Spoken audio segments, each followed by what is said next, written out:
Well, everyone, it actually looks like a lot of the iPhone SE 4 has been basically leaked out, which is actually pretty insane. It's very rare that we get like a fully on everything that basically what a phone is going to be bringing. And with this 4th generation iPhone SE, it's looking like we know essentially a majority of stuff that's going to be coming with this particular iPhone. Now, first of all, we are going to be getting this newer designed type of display. So it isn't really going to be anything crazy. It's not going to be better than any other iPhone you've seen before. It is probably going to be worse than basically all the iPhone 15s, but that's kind of what's expected. So we can see with this particular iPhone, we're basically going to be getting an upgrade from the iPhone 8 styling of body that we had before. And now it's going to be basically the 6.1 inch OLED type of display that we're going to be getting. Totally cool with it. It's going to have the notch up top, which I'm totally okay with as well. And I think this makes the most amount of sense because, as you probably would have guessed it, with all the iPhones Apple has made currently, you have to remember that with these types of devices, Apple is not going to make an iPhone that looks better than the current generation. Like, they're not going to go and make an iPhone,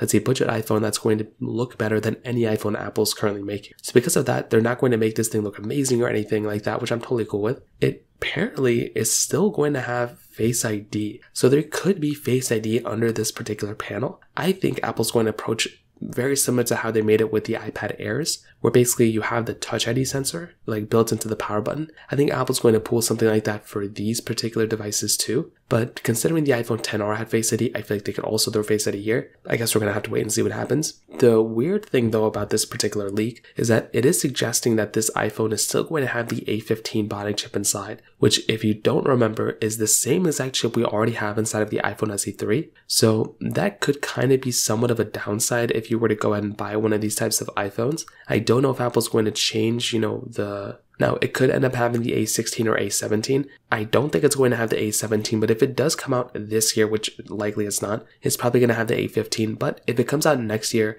the likelihood of it gaining the A16 chip just goes skyrocketing.